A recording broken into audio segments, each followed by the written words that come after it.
And it is great to have Terry Crews here with us, and thank you for joining us this morning, Terry. And as we saw, it's all started from a tweet you wrote. Yeah. And can you tell us what happened?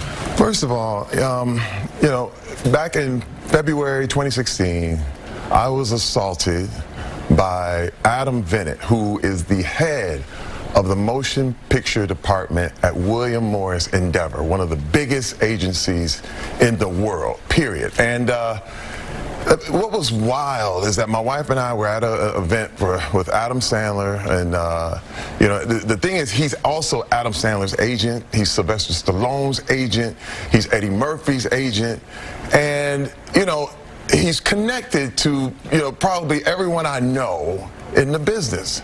And now, this is the thing, I did not know this man. So you did not know him before this? I have never had a conversation with him, ever. Okay, I knew of him, and I knew just because it's an agency thing, but the first time I ever actually had an interaction with him was at this event. And I'm looking at him, and he's basically staring at me, and he's sticking his tongue out, and you know, it's just overtly sexual kind of tongue moves. And I'm sitting there like, it's a party, it's packed, the whole thing, and I'm looking like, is this a joke? I mean, I don't understand. It was actually so bizarre. And he keeps coming over to me. He comes over to me. I stick my hand out, and he literally takes his hand and puts it and squeezes my genitals, and I'm jump back like, hey, hey. And he's like, and he's still licking his tongue out and all this stuff. And I go, dude, what are you doing? What are you doing? And then he comes back again. And he just won't stop. And then I really got forceful, pushed him back. He bumps into all the other party goers, the whole thing, and he starts giggling and laughing. And let me tell you, Mike, I have never felt more emasculated, more objectified. I was horrified. I went over to Adam right then and there, and I'm, Adam, man, come get your boy. What is his problem? And so, you know what? And Adam was looking. And your wife is with you. My wife is right there. Now, let me tell you, he was acting so weird and so strange that I put myself between him and my wife, because with this tongue thing, I couldn't understand. Let me tell you, it's so bizarre. I wake up every morning wondering, did this really happen? It's nuts. And you said it, your wife was there. She saw the entire thing. You said you went over to Adam immediately. What was his response? He was like, well, I told him, I said, hey, man, he's grabbing my junk. I was like, Adam, what's wrong with your boy? And he looked like he didn't understand, because it was bizarre to both of us. And I just literally, I said, now, when I looked at him, it was rage. And when I say rage, I felt like I could punch a hole in his head. Okay, but this is the deal. My wife told me 3 years earlier, she said, Terry, you can never handle any situation like this with violence. You are a target. You can be baited and pulled if you react physically. And let me tell you something, I've done it before, but this is the deal. When I grabbed her hand and I left that party, we were only there for like a half an hour, and I got in the car, I almost ripped the steering wheel off. And she just kept saying, I'm proud of you. I'm proud of you. I'm proud of you. And I just said, man.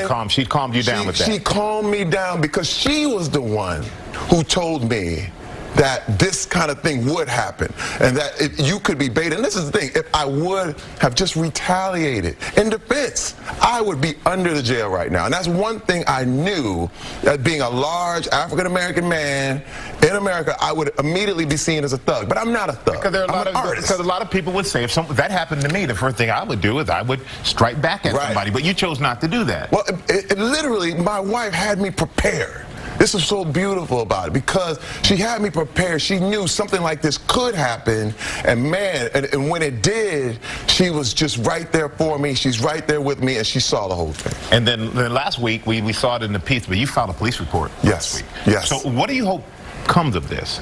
You know, people need to be held accountable, Mike. You know, this is the deal about Hollywood, and it's an abuse of power. This is abuse. This guy, again, he's one of the most powerful men in Hollywood, and he looked at me at the end as if, you know, who's going to believe you? So you didn't think anybody would believe you if you came forward? Last year? No. No, actually, I let it go. Actually, I put it in the back of my head, and I understood why women everywhere had to let it go. But let me tell you, when the Weinstein thing started happening, I got PTSD. I was going, oh my God, this exact thing happened to me. I understand why they won't come forward. And I'm going to tell you, a lot of times people go, well, why didn't you come forward sooner? But this is the thing, when a person of power breaks that boundary and violates that boundary, you're a prisoner of war. Immediately, you're in a camp because you're trying to figure out when is the right time to come out. When the guard turns their head, when they leave a door open, you're digging tunnels with spoons and you're trying to find a way out, and you get out and then you finally find freedom and somebody says, well, it must not be that bad. You should have came out sooner. And you're like, I'm free. I finally got free.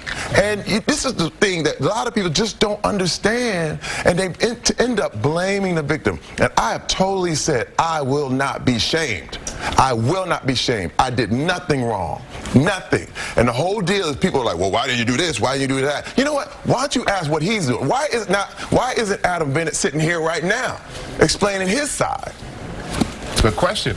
And you wrote that tweet a few days after Harvey Weinstein's story broke. Exactly. So you felt empowered by everyone else's stories. I did. That let you step out of the darkness, if you want to say. Let me tell you, I did. I was a keynote speaker at this place called Center for Community Solutions that dealt with relationship violence, sexual assault, and I heard all these stories from all these women who had finally get strength from each other's stories, and they came out, and I said, man, what kind of man would I be to tell my kids, if someone touches you where you don't want to be touched, and tell someone, and then I don't do it. And let me tell you something, it freed me. I knew instantly that I had to tell my story so that other people can be free. And I didn't even name names. I was just in support of these women because they were called liars. They were like, you're just looking for a payday. You're doing this. And I was like, this is not what this is about. Your dream is like a child. What you're trying to do, your dreams, goals, aspirations is just as valuable as your children. And when someone binds up your dream and holds a gun to his head and says it's going to kill it if you don't do this, if you don't stay quiet, if you don't do that, it's a hostage situation. You are dealing with a terrorist. And I have my dream. I've worked so hard for this. What can I say? It's one of those things. I survived the NFL. I got the entertainment. I'm here, and I get assaulted by my own agent. It makes no sense, and it was foul to the core, and it still shocks me. I'll tell you what, I'm glad you came here to share your story. Hopefully this is a big turning point for you and for a lot of the victims out there. We appreciate you, Terry. George? Boy, that was a powerful interview. So much has been unleashed by this Me Too movement.